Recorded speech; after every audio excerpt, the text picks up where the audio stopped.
Hello my dear students. आज हम 12वीं की पढ़ाई को विधिवत रूप से स्टार्ट करते हैं। पहला टॉपिक, पहले चैप्टर और पहली यूनिट में से मैं लेकर के आपके सामने प्रस्तुत हुआ हूँ। राजस्थान बोर्ड के सभी विद्यार्थियों को ये पता होना चाहिए कि उनके कुल किताब के अंदर 17 चैप्टर्स दिए हुए हैं, जिनको 10 यूनिट्स में डिवाइड किया गया है। अभी हम पहली यूनिट की अंदर से पहला चैप्टर स्टार्ट कर रहे हैं, जिसका पहला टॉपिक है चार्ज। आप सभी ने चार्ज का नाम अवश्य ही जो है सुना होगा। जैसे इलेक्ट्रॉन के ऊपर नेगेटिव चार्ज होता है, ऋणावेश होता है इलेक्ट्रॉन। प्रोटॉन एक पॉजिटिव चार्ज होता है, धनावेश होता है। न्यूट्रॉन पर कोई आवेश नहीं होता है, न्यूट्रॉन पर कोई चार्ज नहीं होता है। इस टाइप की बातें आपने जरूर सुनी होंगी। आप केमिस्ट्री के अंदर तरह तरह की केमिकल रिएक्शंस को भी लिखते रहे, जैसे Na के ऊपर Na प्लस आ जाना, Cl के ऊपर Cl माइनस आ जाना। ये भी सभी चार्ज को ही बताते हैं। अब हमारे सामने इश्यू ये है कि चार्ज होता क्या है, क्योंकि हम यहाँ पर चार्ज आ जाने के बाद वस्तु या पदार्थ किस प्रकार से बिहेव करेंगे या उनमें क्या विशेष गुण आएंगे, उनके बारे में हम यहाँ पे बात करेंगे। चलिए तो बात शुरू करते हैं कि चार्ज की परिभाषा क्या है। देखिए, चार्ज को परिभाषित करना एक बड़ा ही कठिन या दुष्कर सा कार्य है। इसे कुछ ऐसा समझिए कि जो द्रव्यमान है, हमें सभी को पता होता है कि द्रव्यमान क्या है, मगर उसकी एक सैद्धांतिक रूप से परिभाषा देना बहुत कठिन कार्य होता है। इसी प्रकार आवेश की भी एक सैद्धांतिक परिभाषा जो है सरल शब्दों में देना एक बड़ा ही दुष्कर सा कार्य है। फिर भी हमारे फिजिक्स के अंदर इसकी एक परिभाषा है, उसी के बारे में अपन बात करते हैं कि आवेश कुछ मूलभूत अपरमाणु कणों का वह गुण है जिसके द्वारा वे विद्युत क्षेत्र व चुंबकीय क्षेत्र उत्पन्न करते हैं तथा उनसे प्रभावित होते हैं। देखिए, समझिए बात को कि जो चार्ज है वो किनका गुण है? अपरमाणु कण। अपरमाणु कण मतलब जो प्रोटॉन, न्यूट्रॉन, इलेक्ट्रॉन, ऐसे चार्ज के पार्टिकल्स जो परमाणु से भी छोटे हैं। और उनके अंदर क्या खास गुण है? वो विद्युत क्षेत्र और चुंबकीय क्षेत्र खुद भी उत्पन्न करते हैं तथा उनसे प्रभावित भी होते हैं। जैसे उदाहरण के लिए, अगर एक प्लस की और एक माइनस की प्लेट होगी, तो इलेक्ट्रॉन खुद नेगेटिव चार्ज है, इसलिए वो पॉजिटिव प्लेट की तरफ जाएगा। प्रोटॉन एक पॉजिटिव चार्ज है, इसलिए वो नेगेटिव प्लेट की तरफ जाएगा। इसी प्रकार चुंबकीय क्षेत्र से भी वो प्रभावित होता है। तो चार्ज अगर किसी के पास नहीं है, तो विद्युत क्षेत्र और चुंबकीय क्षेत्र ना तो वो उत्पन्न करेंगे, ना ही वो उनसे प्रभावित होंगे। मगर अगर है, चाहे इलेक्ट्रॉन या प्रोटॉन के कारण ही दूसरे किसी बड़ी चीज में आवेश आया हो, जैसे Na प्लस Cl माइनस, तो वो लोग भी ये गुण उत्पन्न करने शुरू करते हैं। चलिए आगे बात करते हैं कि चार्ज के प्रमुख गुण क्या क्या है। चार्ज के प्रमुख गुणों के अंदर सबसे पहले उसके मात्रक एवं विमा की बात कर लेते हैं, क्योंकि हमें पता है कि जब हम फिजिक्स पढ़ते हैं तो मात्रक और विमा बहुत ही महत्वपूर्ण कार्य करते हैं। तो सबसे पहले चार्ज की जो एसआई यूनिट है वो है कूलाम। कूलाम जो मात्रक है वो आप सभी ने सुना होगा। जैसे इलेक्ट्रॉन के ऊपर 1.6 इंटू 10 की घात -19 कूलाम आवेश होता है। ये आवेश के बारे में हमारी एक इंफॉर्मेशन बताने के लिए स्टैंडर्ड यूनिट है। सीजीएस सिस्टम में इसका मात्रक होता है ईएसयू, जिसका पूरा नाम है इलेक्ट्रोस्टैटिक यूनिट। और इसको स्टेट कूलाम भी कहते हैं, और आजकल इसका नाम फ्रैंकलिन है। फ्रैंकलिन जो है वो आवेश की सबसे छोटी यूनिट है, सबसे छोटा मात्रक है। अन्य मात्रकों में ईएमयू मतलब इलेक्ट्रोमैग्नेटिक यूनिट, जिसको एब्सोल्यूट कूलाम भी कहते हैं। फेराडे जो आवेश की सबसे बड़ा यूनिट है। इसके अलावा एच एम्पियर आर, इसका नाम आपने जरूर सुना होगा। मोबाइल की बैटरी या कोई भी बैटरी के बारे में जब हम बात करते हैं तो उसकी जो है ऊपर लिखा हुआ होता है वो कितने एमएएच की बैटरी है या कितने एएच की बैटरी है। नेक्स्ट, इसकी विमा 10वीं में बढ़ा हुआ सूत्र। धारा जो है वो आवेश बट्टा समय के बराबर होती है, तो आवेश जो है वो धारा इंटू समय के बराबर हो जाता है। इससे जो मात्रक है आई मतलब एम्पियर का A1 और समय मतलब T1, तो इसकी विमा हो जाती है A1 T1। अगर आप पूरा लिखना चाहें आप लिख सकते हैं M0 L0 T1 A1। रूपांतरण सूत्र याद करने के लिए याद रखिए, एक कूलाम जो है वो 3 × 10⁻9 ESU या 1/10 EMU के बराबर होता है। यह 1/96,500 फैराडे या 1/3600 एच के बराबर होता है। नेक्स्ट, आवेश के कुछ अन्य गुणों के बारे में अपन बात करते हैं। आवेश एक अदिश राशि है, चार्ज है स्केलर क्वांटिटी। देखो यहाँ पर क्योंकि 12वीं में पहली बार हमारे सामने एक सदिश या अदिश का टॉपिक आया, तो मैं आपको थोड़ा सा इसके बारे में जानकारी देना चाहूंगा कि आमतौर पर बच्चों के दिमाग में एक बात रहती है कि अदिश राशि वो है जो दिशा नहीं होती, और सदिश वो है जिसके पास दिशा होती है। यहाँ मैं आपको थोड़ा सा इस बात में क्लियर करना चाहूंगा कि सदिश राशि वो है जिसके पास दिशा होने के साथ साथ वो त्रिभुज नियम का भी पालन करता है। क्योंकि हमारे पास विद्युत धारा जैसी राशियां भी हैं जो अदिश होने के बावजूद दिशा भी अपने पास रखती है। अदिश और सदिश में जब हम यहाँ पर बात कर रहे हैं एक लाइन में कि वो अदिश है या सदिश है राशि, तो हमारा जो उद्देश्य होता है उसे जानने का वो ये होता है कि उनके जोड़ बाकी गुणा भाग के नियम कौन से लगेंगे। देखिए, जहां तक अदिश राशि की बात है तो इसके जोड़ बाकी गुणा भाग के लिए बीज गणितीय नियम लगते हैं, जिसको हम आमतौर पर कहते हैं, जो हमारी सामान्य गणित में हमने पढ़े हुए नियम है। जब सदिश की बात की जाती है तो जब किसी को सदिश राशि बता दिया तो उसके जोड़ बाकी गुणा के लिए जो है त्रिभुज नियम, समांतर चतुर्भुज नियम, डॉट प्रोडक्ट, क्रॉस प्रोडक्ट, उनका यूज होता है, और भाग तो सदिश का होता ही नहीं।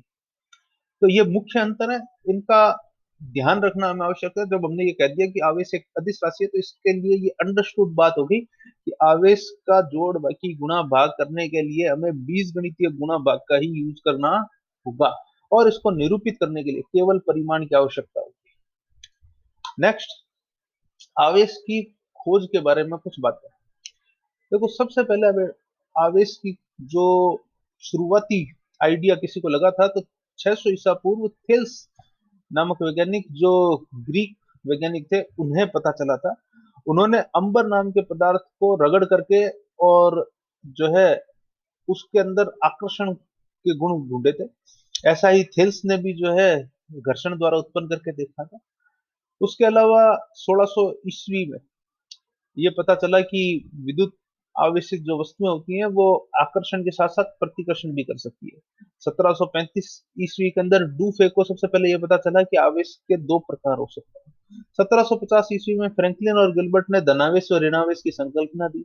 1770 ईस्वी में कूलाम ने अपना व्युत्क्रम वर्ग नियम या इनवर्स स्क्वायर लॉ दिया था, और 1890 ईस्वी में सर जे थॉमसन द्वारा इलेक्ट्रॉन की खोज करके विद्युत आवेश के क्वांटीकरण का सिद्धांत दिया था। नेक्स्ट, आवेश की खोज के बारे में जब अपन बात कर रहे हैं तो मैं यहाँ पर बता रहा हूँ कि सबसे पहले थेल्स ने जो प्रयोग किया था, थेल्स ने एक प्रयोग किया था जिसमें उसने बाल व कंघा प्रयोग किया था। जब बालों से कंघे को रगड़ा जाता है तो कंघा कागज के टुकड़ों को अपनी ओर आकर्षित करने लग जाता है। ये जो आकर्षण उसके द्वारा किया जाता है, ये आप खुद भी जो है कई बहुत सरल से प्रयोग द्वारा करके देख सकते हैं। जैसे एक स्केल को अगर आप सिर पर रगड़ के बालों से अगर कागज के टुकड़ों के पास ले जाओगे तो कागज के टुकड़े उसकी ओर आकर्षित करना शुरू कर देते हैं, जिसको आप उसके डांस की तरह जो है खेलते आए। ये प्रयोग सबसे पहले थेल्स ने करके देखा था, और उसने इसको जो है साइंटिफिकली एक्सप्लेन करने में सफलता नहीं पाई। इस प्रयोग को आगे बढ़ाया फ्रैंकलिन ने। फ्रैंकलिन ने क्या किया, उसने एक कांच की छड़ ली और उसको रेशम से रगड़ के देखा, तो उसने पाया कि कांच की जो छड़ है वो जो है कागज के टुकड़ों को उसी प्रकार आकर्षित करती है जैसे कंघा आकर्षित करता था। उसने एक अंबर की जो है छड़ को लेकर के बिल्ली की खाल या फर जिसको कहते हैं, अपनी भाषा में कहें तो लगभग टेडी बियर की खाल जैसा, उसके साथ जब उसने रगड़ा तो अंबर भी कागज के टुकड़ों को आकर्षित करता था। यहाँ तक तो सब कुछ थेल्स के प्रयोग जैसा ही था, मगर उसके बाद उसने पाया कि दो कांच की छड़ों को अगर रेशम से रगड़ा जाए और पास पास लाया जाए तो वे एक दूसरे को प्रतिकर्षित करना प्रारंभ कर देती है। इसी प्रकार जब दो अंबर की छड़ों को आपस जो है बिल्ली की खाल से रगड़ करके आप पास में लाया जाता है तो वो भी प्रतिकर्षण करना प्रारंभ कर देती है।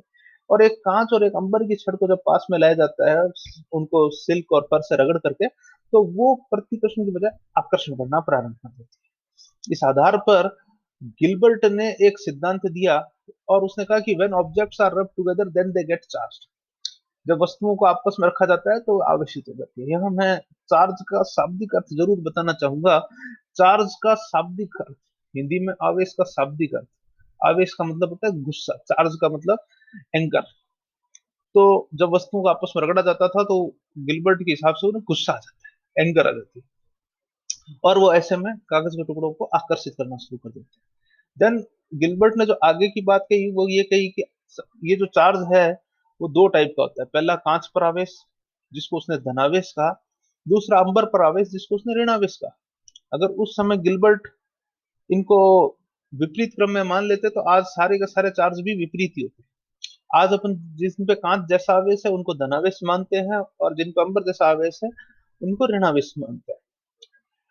आवेश जो दो प्रकार का है वो धन आवेश जैसे प्रोटॉन या पॉजिट्रॉन या अन्य कण, और ऋण जैसे इलेक्ट्रॉन। नेक्स्ट, जो समान आवेश होते हैं वो आपस में प्रतिकर्षण करते हैं। ये तो सभी को आपको पता है कि समान आवेश जो है वो आपस में प्रतिकर्षण करते हैं, और विपरीत आवेश होते हैं तो आपस में आकर्षण करते हैं। यहाँ एक बात ध्यान देने वाली बात है कि अगर आवेश बिंदु आवेश नहीं है तो उस स्थिति में एक प्रेरण नाम की प्रक्रिया होती है जिसका अध्ययन अपन बाद में करेंगे। उसके कारण आवेशित वस्तु हल्की उदासीन वस्तु को आकर्षित कर सकती है। इसका एक उदाहरण मैं यहाँ पे आपको जरूर देना चाहूंगा कि जैसे कंघा या स्केल कागज के टुकड़ों को आकर्षित किया करता था, वैसे क्योंकि कंघे को तो रगड़ लिया तो उस पर तो आवेश आ गया, मगर कागज के टुकड़े को तो नहीं रगड़ा ना कहीं पे। तो कागज के टुकड़े पर आवेश नहीं होने के बावजूद, उसके उदासीन होने के बावजूद भी कंघा या स्केल उसको आकर्षित कर पाता है, क्योंकि आवेशित वस्तु हल्की उदासीन वस्तु को आकर्षित कर लेती है। Next, repulsion is short test of charging. प्रतिकर्षण आवेशन का एक निश्चयात्मक परीक्षण है। देखिए, अभी हमने एक बात देखी कि आवेश जो है वो अपने विपरीत आवेश को भी आकर्षित करता है और उदासीन वस्तु को भी आकर्षित करता है। मतलब अगर कोई वस्तु आवेश द्वारा आकर्षित हो रही है तो उस पर ये गारंटी नहीं है कि वो आवेशित है, हो सकता है वो उदासीन भी हो। मगर आवेश से अगर कोई चीज प्रतिकर्षित हो रही है तो ये बात कंफर्म है कि उसके ऊपर समान आवेश है उसका। तो ये इसीलिए कहा गया है कि अगर कहीं पर आवेशित वस्तु से प्रतिकर्षण हो रहा है तो गारंटेड दोनों वस्तुओं के ऊपर आवेश है। ठीक है। Next, charge is an universal constant. आवेश एक सार्वत्रिक नियतांक है। देखिए, अगर अब से कोई सवाल पूछा जाए कि बताओ चंद्रमा पे इलेक्ट्रॉन का आवेश कितना है, तो चंद्रमा पे भी इलेक्ट्रॉन का आवेश उतना ही है जितना पृथ्वी पर है, 1.10 टू द 19 कूलम। क्योंकि आवेश एक सार्वत्रिक नियतांक है। पूरे ब्रह्मांड में किसी भी ग्रह पे, किसी भी स्टार पे, किसी भी प्लेनेट पे, किसी भी सैटेलाइट पे चार्ज का मान वही रहता है। अगर उस चार्ज या इलेक्ट्रॉन जैसे पार्टिकल को कहीं पे भी ले जाया जाए इनमें से पूरे ब्रह्मांड में, तो उसके आवेश का मान बदलता नहीं है, वह वही रहता है। नेक्स्ट, अगर हम बात करें आवेश के कुछ और गुणों की, तो उसमें एक बहुत महत्वपूर्ण गुण आता है कि charge is an invariant quantity. आवेश एक प्रकार की निश्चर राशि है। देखिए, निश्चर का मतलब क्या है? निश्चर राशि का मतलब होता है ऐसी राशि जिसका मान वेग पर या चाल पर निर्भर नहीं करता। अब हमारे चारों तरफ ऐसी कई राशियां हैं जिनका मान आवेश पर निर्भर करता भी है और नहीं भी करता है। जैसे उदाहरण के लिए संवेग, त्वरण, ये कुछ ऐसी राशियां हैं जिनका मान वेग पर निर्भर करता है। और इसी प्रकार अगर मैं कुछ और राशियों के नाम लूं, जैसे खुद इटसेल्फ आवेश, जैसे हमारे पास में जो है कुछ राशियां हैं जो वेग पर निर्भर नहीं करती है। अब इन्हीं क्वांटिटियों में एक नोट करने वाली बात है कि द्रव्यमान, आमतौर पर हमेशा लगता है कि जो स्थिर वस्तु का द्रव्यमान है वही गतिशील वस्तु का द्रव्यमान होगा, मगर ऐसा नहीं है। द्रव्यमान एक अनिश्चित राशि है। Mass is a non invariant quantity, क्योंकि ये वेलोसिटी पे डिपेंड करती है। ये आइंस्टीन का एक फॉर्मूला है हमारे पास, m equal to M zero upon under root one minus V square C square, जिससे हमें ये पता चलता है कि स्थिर अवस्था का द्रव्यमान और गतिशील अवस्था का द्रव्यमान एक बराबर नहीं होते। नेक्स्ट, अगली बात अगर मैं करना चाहूँ तो हमारे पास आवेश का एक और गुण हमारे सामने है।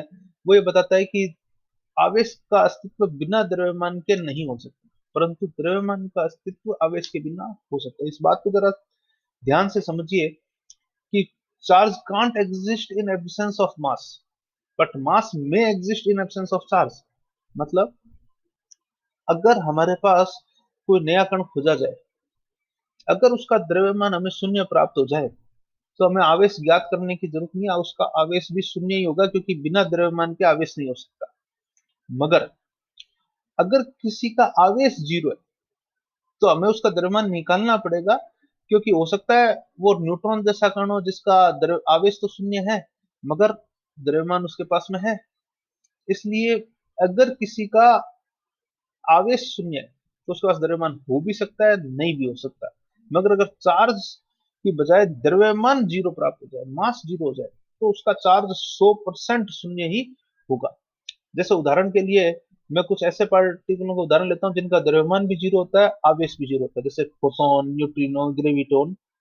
कुछ ऐसे कण जिनका द्रव्यमान तो जीरो नहीं होता है, मगर चार्ज जीरो होता है, जैसे न्यूट्रॉन, परमाणु, अणु खुद। इसी प्रकार अगर किसी का द्रव्यमान भी जीरो नहीं है और आवेश भी जीरो नहीं है, तो ऐसे कणों की तो हमारे पास में बहुत सारी बड़ी लिस्ट है, जैसे प्रोटॉन, इलेक्ट्रॉन और ions, Na plus, Cl minus, H plus, Fe plus two, Fe plus three, Cu plus two, आदि आदि। नेक्स्ट, आवेश का एक बहुत महत्वपूर्ण गुण, मैं यहाँ पर आपको इस क्वेश्चन के लिए ये कहना चाहूंगा कि आप इस पे इंपॉर्टेंट फॉर बोर्ड एग्जाम्स भी लिखिए। ये आपके पास आवेश का क्वांटीकरण, क्वांटाइजेशन ऑफ चार्ज। सबसे पहले मैं क्वांटीकरण वर्ड को जो है समझाना चाहूंगा। क्वांटीकरण का मतलब है कुछ ऐसी राशियां जो पूर्णांक में ही मिलती हैं। जैसे उदाहरण के लिए हमारे घर का सबसे बेस्ट उदाहरण सीढ़ियां। हमारे घर की सीढ़ी में अगर मैं आपको कहूँ कि आपको पहली सीढ़ी, दूसरी सीढ़ी, पांचवी सीढ़ी, 15वीं सीढ़ी पे खड़ा होना है, तो आप इजीली खड़े हो सकते हैं। मगर अगर मैं आपको कहूँ कि 3.5 सीढ़ी, 3.8 सीढ़ी, 4.2 सीढ़ी पे खड़े होकर दिखाइए, तो आप कहेंगे कि सर ये तो असंभव है, क्योंकि वो वास्तविकता में है ही नहीं। इसी प्रकार आवेश भी इलेक्ट्रॉन का 1 गुना, 2 गुना, 3 गुना, 4 गुना ही मिलता है। वो कभी भी आपको इलेक्ट्रॉन के आवेश का 2.5 गुना, 3.5 गुना, 3.2 गुना, 4.5 गुना नहीं मिल सकता। मत आपने केमिस्ट्री के अंदर जब भी आवेश लिखे, Fe के ऊपर +2, Fe के ऊपर +3 या Cu के ऊपर +2, उनमें कभी भी आपने किसी के भी ऊपर 2.1, 3.2 नहीं लिखा होगा, क्योंकि आवेश का मान कभी भी पॉइंटों में या भिन्न में नहीं होता है, ये एक पूर्णांक के रूप में होता है। इसका एक फॉर्मूला भी है हमारे पास में, Q बराबर plus minus n, n belongs to I, मतलब एन का मान 1, 2, 3, 4 हो सकता है। जैसे उदाहरण में मैंने यहाँ पे चित्र में भी दिखाया है कि पहली जो आपके पास में ग्राउंड स्टेट है, उसमें इलेक्ट्रॉन का कोई आवेश नहीं है, उदासीन। पहले में फिर 1 इलेक्ट्रॉन का आवेश, दूसरे में 2 इलेक्ट्रॉन का आवेश, उससे आगे वाले में 3 इलेक्ट्रॉन का आवेश। जैसे सीढ़ी बढ़ती जा रही है, वैसे इलेक्ट्रॉन का मान बढ़ता जा रहा है, मतलब इस फॉर्मूले में जैसे एन का मान बढ़ता जा रहा है, वैसे ही आवेश का मान बढ़ता जा रहा है। नेक्स्ट, मल्टीपल्स ऑफ चार्ज का एक चार्ट आप देखिए। जैसे 1 इलेक्ट्रॉन का चार्ज इतना होता है, ये पॉसिबल है। 2 इलेक्ट्रॉन का चार्ज इतना कुलाम होता है, ये भी पॉसिबल है। 3 इलेक्ट्रॉन का चार्ज इतना कुलाम होता है, पॉसिबल है। 2.5 इलेक्ट्रॉन का चार्ज, ठीक है, 2.5 इलेक्ट्रॉन का चार्ज जब आप यहाँ देख रहे हैं तो यहाँ पॉइंट है, मगर यहाँ 4 में पॉइंट नहीं है, तो आप सोचो पॉइंट नहीं है तो ये तो पॉसिबल होना चाहिए, नहीं। इलेक्ट्रॉन के आवेश का गुणज देखना है, गुणज 2.5 है, इसका मतलब ये इम्पॉसिबल है, ये पॉसिबल नहीं है। ऐसे ही 1.2 इलेक्ट्रॉन का चार्ज, वो यहाँ भी पॉइंट में है, यहाँ भी पॉइंट में, वो यहाँ पॉइंट में होने के कारण नहीं, इधर इलेक्ट्रॉन के आवेश में पॉइंट में होने के कारण वो इम्पॉसिबल हो जाता है।